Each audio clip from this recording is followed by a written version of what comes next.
Yeah, I have superpowers. And no, not like Spider-Man or Doctor Strange, but thank you for the compliment.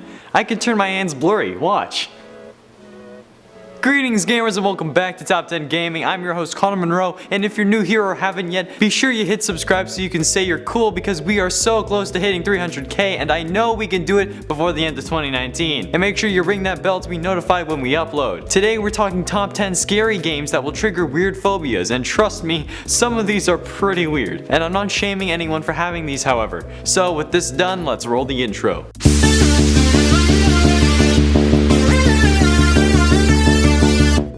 And at number 10, yellow. Yellow may end up triggering xanthophobia, which is the fear of the color yellow. Yellow is a game available online that is essentially like the Impossible Quiz, but instead of answering questions, you have to find an incredibly weird way to make the whole screen yellow. The thing about these games is that they will typically only be scary to the fears that they trigger, and this game is no exception. If you have the fear of yellow, you're not watching this part, and if you are watching this part and you're scared of yellow, then I just need to say congratulations and I'm so sorry. This game literally revolves around the color yellow, and since you need to fill the screen with it, you're going to have a difficult time avoiding it. There isn't really much else to say. It's a game about yellow. And at 9, Words with Friends. If you suffer from Hippomonstrosis Quipideliophobia, got it in one, that's right, then Words with Friends or even Scrabble is not the game for you. This game will trigger the fear of long words, which ironically is one of the longest words in the English dictionary. The game, as I'm sure you know, is about making long words to score points and beat your friends to a pulp because you've read the dictionary. While yes, you can make short words, ultimately, to win, you need to hit that sweet 5-syllable word on double points. If you do that with Hippomonstrosis Quipideliophobia, then you're going to be so far in the lead you'll be James Holitzer from Jeopardy! If you didn't know, he's like the best player of all time, and it happened earlier this year. So far in the lead, not even someone who can spell anti-disestablishmentarianism will get you. Sorry to trigger you Hippomonstrosis Quipideliophobes out there. Hippomonstrosis Quipideliophobia. Yep.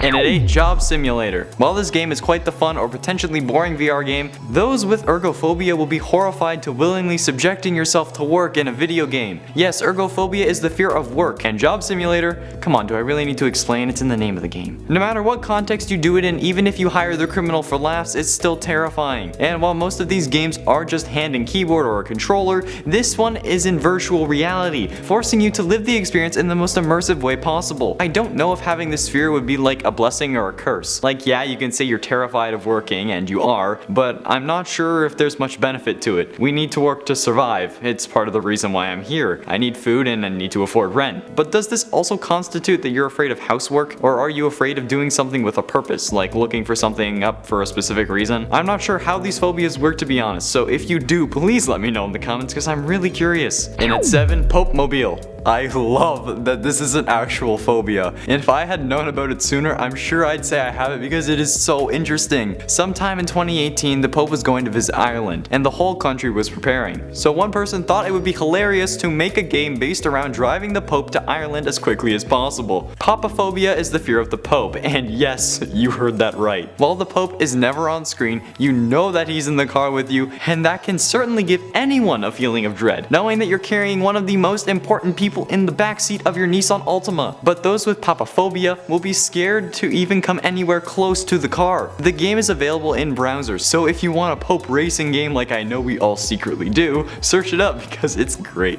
And at 6, Rinse and Repeat. Do you enjoy taking a shower? Do you love bathing with others? Do you have a desire to watch other men in a virtual shower with almost no limitations? Well, maybe you should stop watching and go do that. You can do all of that with Rinse and Repeat, but for those with a blutophobia, you're in for one nasty treat. Hey, that rhymed. I'm a poet and I didn't know it. I can make it rhyme anytime. If you didn't understand that reference, we can't be friends. While bathing does indeed scare people, there is a way to help get over this fear. Exposure therapy and cognitive behavior therapy are both options to help you gradually expose yourself to the environment and help you become more comfortable with the situation. If you have any of these fears and are worried or embarrassed, there is no need to be. Talk to someone about it, maybe your doctor, and see what options you have if you want to get over it. Halfway through at number 5, Miamata. Miamata is a first-person survival game with slight horror elements. You play as an alchemist who is dying of a disease, so you try to invent a cure with a dangerous monster lurking in the woods. While most people will be scared of the monster, those with anthrophobia will be scared of the fact that this game is basically a flower picker simulator. Anthrophobia is the fear of flowers. Wow, this game is definitely full of them. With them being the main ingredient to use in your elixirs for maintaining your life, if you play this game and avoid picking up the flowers, you're gonna lose. At least this game isn't virtual reality. Maybe you'll be able to disassociate the flowers with real life ones. Since they're virtual, don't smell and don't collect pollen causing your eyes to swell up, and when your sister throws a handful of them in your face right in the middle of allergy season, you have to go home because your eyes are watering and are now in intense pain because there was a bee in there. Okay, I'm going on a tangent. Just don't play the game if you're anthrophobic. Don't play any of these games if you have this fear. Like, unless you like a challenge. In it for rain. The fear is in the name. Umbrophobia is the fear of rain, and if you decide to load up this game because you think the title is ironic, you'll hate your life. In rain, it is always raining, so much so that the story revolves around a character who can see secret objects and people, but only while it's raining. So in the game, it is literally always raining because that's a crutch the developers stuck themselves with when coming up with this ridiculous plot. Does fear of rain actually count as fear of water? Or are people who are scared of water also scared of rain? Is this like a subcategory of phobia, or is it its own thing? I'm so confused. Well, if you decide to play this game, bring an umbrella. Or you can get a poncho, but that means that the rain is closer to your skin, so I'd suggest the umbrella. Ella, A.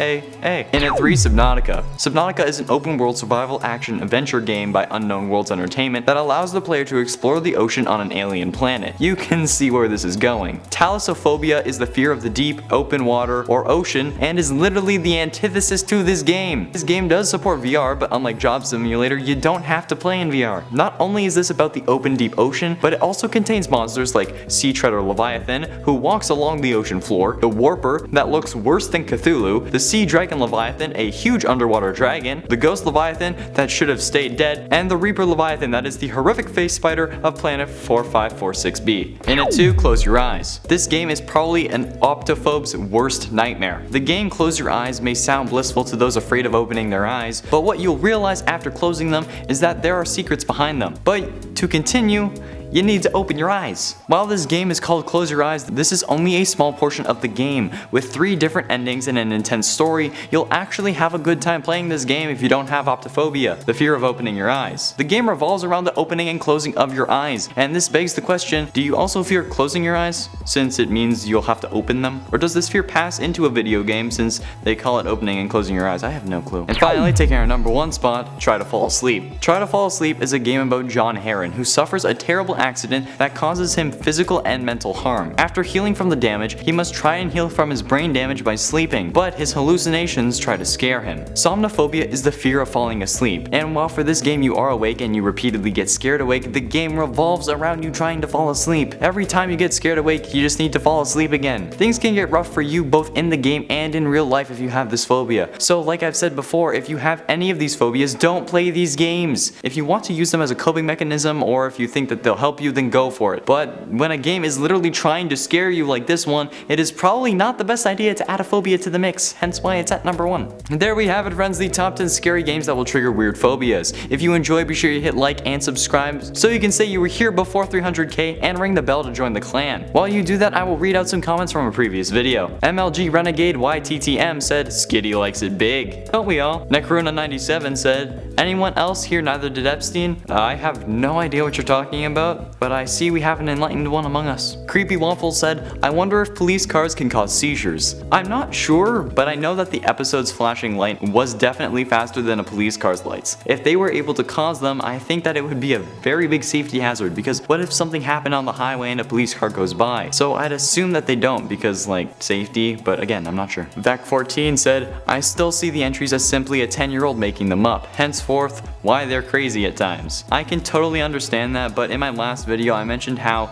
they all have to be connected, right? Like it's one big universe and a 10-year-old wouldn't be able to work that out. But who knows? We just need to find the final piece to tell us if we're right. That's all we got time for today. Thank you so much for watching. Make sure you stick around until the end for some bloopers. And I have been Enshaurum and Connor Monroe, and I'll see you in another video.